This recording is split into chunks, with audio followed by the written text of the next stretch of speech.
Good morning traders. 31st జనవరి pre market analysis video ఇది. And రేపు ఫిబ్రవరి 1 union budget కదా, so market ఎట్లా perform చేస్తుందో చూద్దాం. అండ్ మన ఛానల్ని ఎవరైనా సబ్స్క్రైబ్ చేసుకోకపోతే సబ్స్క్రైబ్ అయితే చేసుకోండి pre market and post market analysis కోసం.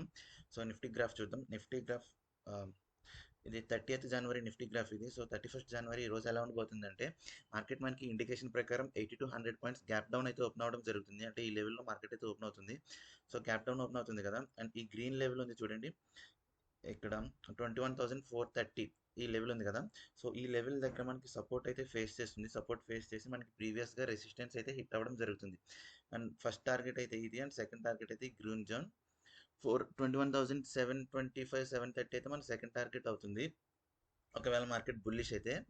అదే మార్కెట్ బేరిష్ అయితే ఈ రెసిస్టెన్స్ బ్రేక్ చేసింది అనుకోండి, అంటే ఈ గ్రీన్ లైన్ కింద రెడ్ క్యాండిల్ క్లోజ్ అయితే, రెడ్ క్యాండిల్ క్లోజ్ తర్వాత మార్కెట్ రిట్రేస్మెంట్లో ట్రేడ్ తీసుకుంటారు. And 15 to 20 points stop loss అయితే పెడతారు. మన ఫస్ట్ టార్గెట్ వచ్చి 21,250 అవుతుంది, అండ్ సెకండ్ టార్గెట్ వచ్చి 21,100 అవుతుంది, రైట్.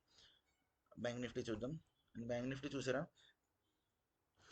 బ్యాంక్ నిఫ్టీ చూడండి, ఆల్మోస్ట్ మనకి నిన్న 30th 9:15 మార్కెట్ అయితే ఈ క్యాండిల్లో ఓపెన్ అయింది కదా. సో మనకి ప్యానిక్ సెల్లింగ్ అయితే వచ్చింది.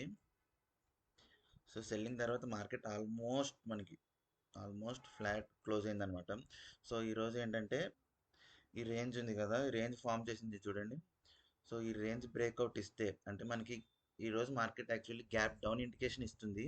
ఒకవేళ ఈ రేంజ్ కనుక బ్రేక్అవుట్ ఇస్తే, ఇక్కడ గ్రీన్ క్యాండిల్ క్లోజ్ అయితే 5 minutesలో గ్రీన్ క్యాండిల్ క్లోజ్ అయితే రిట్రేస్మెంట్ తర్వాత ట్రేడ్ అయితే తీసుకుంటారు. అండ్ 15 to 25 పాయింట్స్ అయితే స్టాప్ లాస్ పెడతారు. అండ్ మన ఫస్ట్ టార్గెట్ వచ్చి 46,200 మన ఫస్ట్ టార్గెట్ అయితే అవుతుంది. అండ్ సెకండ్ టార్గెట్ వచ్చి 46,900 మన సెకండ్ టార్గెట్ అయితే అవుతుంది ఒకవేళ ఈ రేంజ్ బ్రేక్ ఇచ్చి రిట్రేస్ తీసుకుంటే, అండ్ ఇక్కడ రిట్రేస్మెంట్ తీసుకుంటే. అండ్ మనకి గ్యాప్ డౌన్ ఇండికేషన్ చూపిస్తుంది కదా ఈరోజు. సో ఈ రేంజ్ బ్రేక్ అయ్యే వరకు మీరైతే కాల్ ట్రేడ్ అయితే తీసుకోవద్దని నా సజెషన్. ఎందుకంటే మార్కెట్ గ్యాప్ డౌన్ చూపిస్తుంది, ఇదంతా ఒక కన్సల్టేషన్ రేంజ్లో ఉంది. ఈ రేంజ్లో అంటే రేంజ్ టచ్ చేసినా కూడా కాల్ సైడ్ అయితే ట్రేడ్ తీసుకోకండి. రేంజ్ బ్రేక్అవుట్ ఇచ్చి రిట్రేస్ ఇస్తేనే ట్రేడ్ అయితే తీసుకోండి. అండ్ ఫస్ట్ టార్గెట్ అయితే ఇది అవుతుంది. ఒకవేళ మార్కెట్ గ్యాప్ డౌన్ అంటే మార్కెట్ ఈ లెవెల్లో ఓపెన్ అయితే ఇక్కడ సపోర్ట్ అయితే ఫేస్ చేసి మన రెసిస్టెన్స్ అయితే హిట్ అవ్వడం జరుగుతుంది ఫస్ట్ టార్గెట్ అయితే. ఓకే, ఒకవేళ ఈ రెసిస్టెన్స్ కనుక బ్రేక్ చేస్తే, అంటే ఇక్కడ రెడ్ క్యాండిల్ క్లోజ్ అయితే 5 minutes టైం ఫ్రేమ్లో ఇక్కడ రెడ్ క్యాండిల్ క్లోజ్ అయితే రిట్రేస్మెంట్ తర్వాత పుట్ సైడ్ అయితే ట్రేడ్ తీసుకోవచ్చు. And 25 to 30 points stop loss అయితే ఉంటుంది. సో మన ఫస్ట్ టార్గెట్ వచ్చి 46,630 రూపీస్ అవుతుంది. అండ్ సెకండ్ టార్గెట్, సో మనకి ప్రీవియస్గా డేటా అయితే లేదు కాబట్టి సెకండ్ టార్గెట్ అంటే స్టాప్ లాస్ అయితే ట్రయల్ చేసుకోండి, లేదంటే 1:2 రేషియోలో ప్రాఫిట్ అయితే ఎగ్జిట్ అయిపోండి. అండ్ స్టాక్స్ చూద్దాం గైస్. టాటా మోటార్స్ అయితే మనకి ఓవరాల్గా హైలో అయితే ఉంది మార్కెట్ వచ్చి. అండ్ బ్యాంక్ నిఫ్టీ అయితే మనకి ఇండికేషన్ అయితే మైనస్ చూపిస్తుంది కదా. నిఫ్టీ అయితే 80 to 100 పాయింట్స్ మైనస్ చూపిస్తుంది, అండ్ బ్యాంక్ నిఫ్టీ అయితే మనకి 150 to 180 పాయింట్స్ అయితే రావచ్చు. అండ్ టాటా మోటార్స్ కూడా ఇంచుమించు ఈ రేంజ్లో అయితే ఓపెన్ అవ్వచ్చు మనకి, ఈ రేంజ్లో అయితే ఓపెన్ అవ్వచ్చు. అండ్ ఈ జోన్ ఉంది కదా, ఈ కన్సల్టేషన్ జోన్ ఉంది కదా, ఈ జోన్ బ్రేక్ చేసి రిట్రేస్ తీసుకుంటే మార్కెట్ అయితే కిందికి రావడం జరుగుతుంది. మనకి ప్రీవియస్గా ఈ జోన్కి అయితే రావడం అంటే 800 వరకు మార్కెట్ అయితే రీచ్ అవ్వడం జరుగుతుంది. ఒకవేళ మార్కెట్ ఈ జోన్ని బ్రేక్ చేయలేదు అనుకోండి, ఇక్కడ రెసిస్టెన్స్ అంటే సపోర్ట్ ఫేస్ చేస్తే ఈ రెసిస్టెన్స్ వరకు మార్కెట్ అయితే ప్రీవియస్గా ట్రావెల్ అవ్వడం జరుగుతుంది, రైట్.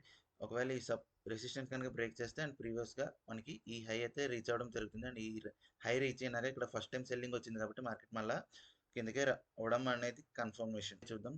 అండ్ ఎస్బీఐ మనకి ఓవరాల్గా మైనస్ ట్రెండ్ అయితే కనిపిస్తుంది, డౌన్ ట్రెండ్ అయితే వచ్చింది కదా.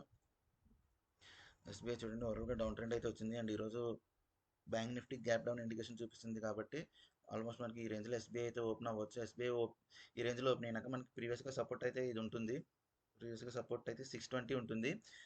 అండ్ 620 దగ్గర సపోర్ట్ ఫేస్ చేస్తే మాత్రం ప్రీవియస్గా మనకి టార్గెట్ 628 630 టార్గెట్ అయితే తీసుకోవచ్చు.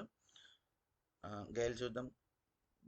గైల్ చూడండి, గైల్లో మనకి స్ట్రాంగ్ సపోర్ట్ జోన్ అనేది ఫస్ట్ సపోర్ట్ జోన్ అయితే ఇక్కడ ఉంది, అండ్ సెకండ్ అయితే ఇక్కడ ఉంది.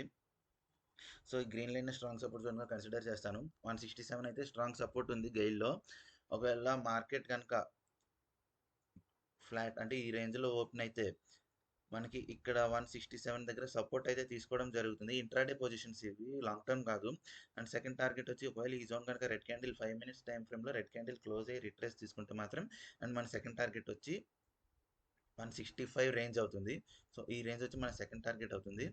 ఈ రేంజ్ బ్రేక్ చేస్తే మన థర్డ్ టార్గెట్ అంటే మాక్సిమం 1 డేలో ఇక్కడ వరకు వచ్చే ఛాన్స్ లేదు. సో థర్డ్ టార్గెట్ లేదు. అండ్ ఈ రేంజ్ కనుక అప్ సైడ్ బ్రేక్ చేస్తే అండ్ రెసిస్టెన్స్ ఫేస్ చేసి అంటే ఇక్కడ 5 మినిట్స్ టైం ఫ్రేమ్లో గ్రీన్ క్యాండిల్ క్లోజ్ అయినాక రెసిస్టెన్స్ ఫేస్ చేస్తే మీ క్యాండిల్ కింద స్టాప్ లాస్ ఉంటుంది అండ్ ప్రీవియస్గా టార్గెట్ వచ్చి హై అయితే ఉంటుంది. సో ఈ హై నుండి మార్కెట్ అయితే రివర్సల్ అయ్యే ఛాన్సెస్ అయితే ఉన్నాయి. ప్రీవియస్గా మనకి మళ్ళీ 173 వరకు, రైట్. ఇది గైస్ ప్రీ మార్కెట్ అనాలిసిస్ ఈరోజు. అండ్ రేపు బడ్జెట్ ఉంది కాబట్టి కొంచెం సింగిల్ లాట్స్లో ట్రేడ్ చేయండి. అండ్ మన వీడియో నచ్చితే లైక్ చేయండి, ఛానల్ని సబ్స్క్రైబ్ చేసుకోండి. జై హింద్.